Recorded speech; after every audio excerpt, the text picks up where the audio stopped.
اور میں پاک کرنے والا ہوں تمہیں ان سے جنہوں نے کفر کیا، اور بنانے والا ہوں ان کو جنہوں نے تیری پیروی کی اوپر ان کے جنہوں نے کفر کیا قیامت کے دن تک، پھر میری ہی طرف تمہارا لوٹنا ہے اور میں تمہارے درمیان فیصلہ کروں گا اس میں جس میں تم اختلاف کرتے تھے۔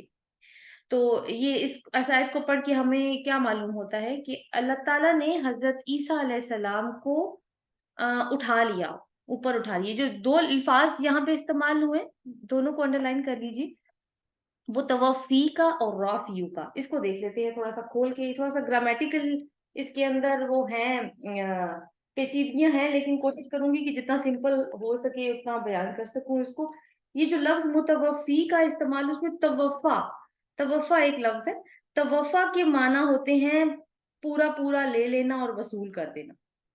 یہی لفظ استعمال ہوتا ہے موت کے لیے بھی، جیسے کہ میں آپ کو کچھ مثالیں دے رہی ہوں۔ سورہ نساء کی آیت نمبر 97 ہے، ان الذین توفاہم الملائکۃ ظالمی انفسہم، وہ لوگ جن کی جان فرشتے نکالتے ہیں اس حال میں کہ وہ اپنے اوپر ظلم کرتے تھے۔ تو یہاں پہ بھی یعنی فوت کرنے کے معنی میں آئے۔ سورہ زمر میں اللہ یتوفی الانفس حین الموتھا، اللہ جانوں کو ان کی موت کے وقت وفات دے دیتا ہے۔ لیکن یہاں پہ یہ جو لفظ استعمال ہوا ہے نا، یہ روح قبض کرنے کے جو روح قبض کرنے کا میننگ ہوتا ہے نا، یہ اس لفظ کا مجازی استعمال ہے، لغوی معنی نہیں ہے۔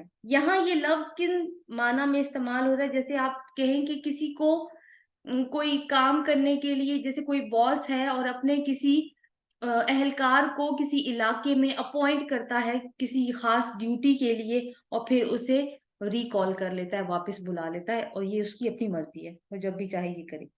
تو حضرت عیسیٰ علیہ السلام کے کیس میں بھی ایسا ہی ہے کہ اللہ تعالیٰ نے ان کو پورا پورا لے لیا۔ یعنی دیکھیں، جب دنیا میں ہم انسان جب مرتے ہیں تو ہماری روح لے لی جاتی ہے، ٹھیک ہے؟ جب روح لے لی جاتی ہے تو جسم یہی رہتا ہے جس کو ہم دفناتے ہیں۔ لیکن عیسیٰ علیہ السلام کے کیس میں کیا ہوا کہ روح اور جسم سمیت اللہ تعالیٰ نے ان کو اپنے پاس بلا لیا۔ یہ اس لفظ کے اوپر نا بہت زیادہ بحث ہے، اور بحث جو ہے وہ کافی غلط نتیجے پہ چلی جاتی ہے کہ احمدیوں اور قادیانیوں نے کافی ایکسپلائٹ کیا ہے اس کو، یہ ثابت کرنے کے لیے کہ عیسیٰ علیہ السلام واقعی فوت ہو چکے ہیں، بالکل ایسے ہی جیسے دنیا کے دوسرے انسان فوت ہو چکے ہیں، اور اب وہ واپس نہیں آئیں گے۔ یہاں تک کہا جاتا ہے کہ وہ کشمیر میں کہیں پہ دفن ہے، ٹھیک ہے؟ تو اب یہ ہے کہ جب تک ہم اس چیز کو انڈرسٹینڈ نہیں کرتے، عام طور پہ تو مسلمانوں کے دل میں کوئی ایسا گمان نہیں گزرتا کہ اس بات کے اندر کوئی وہ ہوگی۔ لیکن چونکہ وہ آپ کو پتہ ہے نا کہ شروع میں ہی اللہ تعالیٰ نے ہمیں بتا دیا تھا کہ دو طرح کی آیات ہیں، محکمات بھی ہیں اور متشابہات میں بھی ہیں۔ تو یہ محکمات ہمیں صاف پتہ چل رہا ہے کہ اللہ تعالیٰ کیا کہنا چاہ رہے ہیں، لیکن جن کے دلوں میں ٹیڑھ ہوگا وہ کہاں پہ جائیں گے؟ وہ متشابہات کے پیچھے ہی جائیں گے۔ تو یہاں پہ یہ ہے کہ اللہ تعالیٰ نے ان کو پورا پورا لے لیا۔ پھر دوسری چیز جو ہے وہ یہ ہے ساتھ میں جو اس کے آگے، وہ رافیو کا مطلب ہے اٹھا لینے والا ہوں تجھے۔ اب اٹھا لینے والا کا مطلب کیا ہے کہ صاف صاف پتہ چل رہا ہے کہ ایک جگہ سے لے کے ایک اونچی جگہ پہ، ایک نیچی جگہ سے لے کے لیا اور ایک اونچی جگہ پر لے گئے۔ اس کو بھی اب ظاہر ہے کہ متوفی کا مطلب اگر وہ یہ کر رہے ہیں کہ وہ فوت ہو گئے اور بالکل ایسے ہی جیسے انسان فوت ہوتے ہیں، تو پھر رافیو کا اس کو کرنا پڑا، اور وہ یہ کیا کہ وہ درجات میں اللہ تعالیٰ نے ان کو بڑھا دیا۔ حالانکہ درجات کے لیے بھی اللہ تعالیٰ نے قرآن میں درجہ کا لفظی استعمال کیا ہے، ٹھیک ہے؟ تو اب یہ ہے کہ یہاں پہ ہے کہ اللہ تعالیٰ نے ان کو پورا پورا یعنی اٹھا لیا آسمان کی طرف۔ اس کو رفع عیسیٰ بھی کہا جاتا ہے اسی لفظ کی وجہ سے، یا رفع سماوی، حضرت عیسیٰ کا رفع سماوی ہو گیا، یا رفع عیسیٰ بھی کہا جاتا ہے اس کو۔ وَمُطَهِّرُكَ، اور میں پاک کرنے والا ہوں تجھے، من الذین کفروا، ان لوگوں سے جنہوں نے کفر کیا۔ یہ پاک کر دینے والے کا کیا کرنے سے کیا مراد ہے یہاں پہ؟ کہ میں ان لوگوں سے تمہیں نکالنے والا ہوں، الگ کرنے والا ہوں جنہوں نے تمہارا انکار کیا۔ الگ کر لیا نا اللہ تعالیٰ نے ان کو، بالکل ایسے جیسے کہ مکھن میں سے بال کی طرح نکال کے اپنے پاس محفوظ انداز میں بلا لیا۔ وَجَائِلُ الَّذِينَ اتَّبَعُوكَ فَوْقَ الَّذِينَ كَفَرُوا إِلَى يَوْمِ الْقِيَامَةِ۔ آپ پھر ایک چیز پہ نوٹ کریں گے کہ نَتَّبَعُوكَ، اتباع اور اطاعت، یہ ہم دیکھ رہے ہیں کہ مسلسل ہماری بحث میں آ رہے ہیں، قرآن کے جو مضامین چل رہے ہیں وہاں پہ۔